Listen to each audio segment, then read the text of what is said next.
Now, with just over 3 months to go until the midterm elections, just 3 months, this year is really going by fast. Democrats are racking up some big legislative wins. Now, despite recently passing two key parts of President Biden's domestic agenda, which, of course, is cause for celebration, they are still likely going to be defeated big time in November. The man credited with ushering Bill Clinton into the White House, Democratic strategist James Carville, he actually has something to say about his party, sitting down exclusively with the Hill's Niall Stanage to explain some of the major problems that Democrats still face across middle America. Issues like defund the police. Take a listen. These people have the ability to irritate. They have the ability to come up with really stupid things like defund the police. Three worst words ever in the English language, maybe. Let's bring Niall here. Of course, you've got a lot to share with us with this interview. Thank you so much for your time again on a Thursday. Niall, Carville has long been critical of the far left within his party. This isn't a new stance that he's taken, but does he still have the same sway he once did? I'm not sure that he does. He's still a very leading spokesperson for the more centrist tendency in the Democratic Party.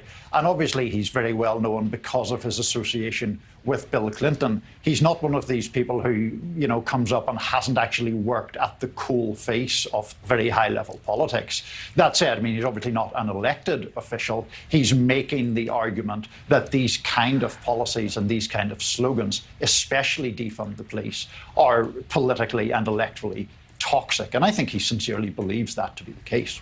He's passionate. He's always been a firebrand, but let's listen to his take on far-left candidates in the Democratic Party. One of the arguments that the left frequently makes is more radical or activist positions will engage more voters, will persuade voters who don't normally vote to come to the polls, and so it is therefore wrong to criticize their positions as being an electoral drag. What's your response to that? There is everything to support that with evidence. All right, read anybody that has studied this. It's idiotic.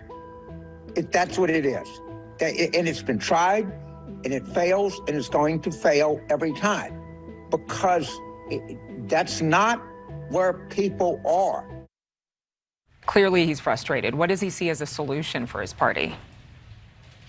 He sees more of the solution being two things. One is to concentrate on economic issues, on the things that the Biden administration has achieved legislatively, expansion of healthcare, a number of other issues like infrastructure, the COVID rescue package.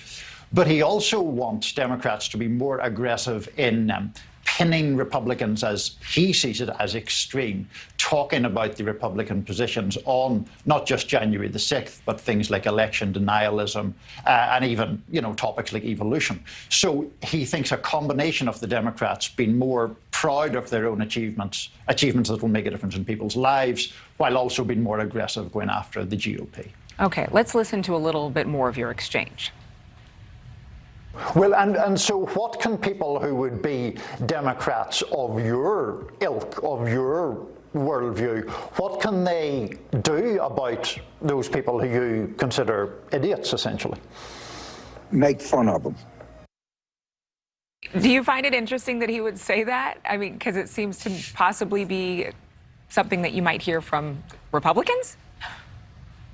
I suppose it is. It's a very Carville thing to say. It is a genuine point that he's making, though, in that mockery can be very effective in politics sometimes if you can make it work. His argument is that the hard left of the Democratic Party is engaged in silliness, really. He considers all sorts of things beyond defund the police. He doesn't think that's silly. He thinks that's toxic. But things like using the right pronouns and so forth, those kind of sensitivities, he thinks that is silliness. And that's why he's encouraging Democrats of a more centrist persuasion to be scathing about that, because he believes that, but also because he wants to try to decouple the image of the Democratic Party writ large from those more fringe interests, as he sees them. It sounds to me like he is very anxious or concerned that Democrats are going to lose some of the power that they've kind of built up over the time that President Biden's been in office, all because of extremism. But we will find out if he is predicting, if he's looking to that crystal ball and predicting the future. Niall Stanage, great work. Thank you for the interview. Thank you very much. Thanks, Adrienne. Good to join you. Yes, good to see you. As always, you can read Niall's entire story at thehill.com. His full interview with James Carville is also located on YouTube, youtube.com/thehill. And you can follow Niall on Twitter at Niall Stanage. Thank you for watching. Go to newsnationnow.com to find NewsNation on your television provider. And don't forget to click the red subscribe button below to get more of NewsNation's fact-driven, unbiased coverage.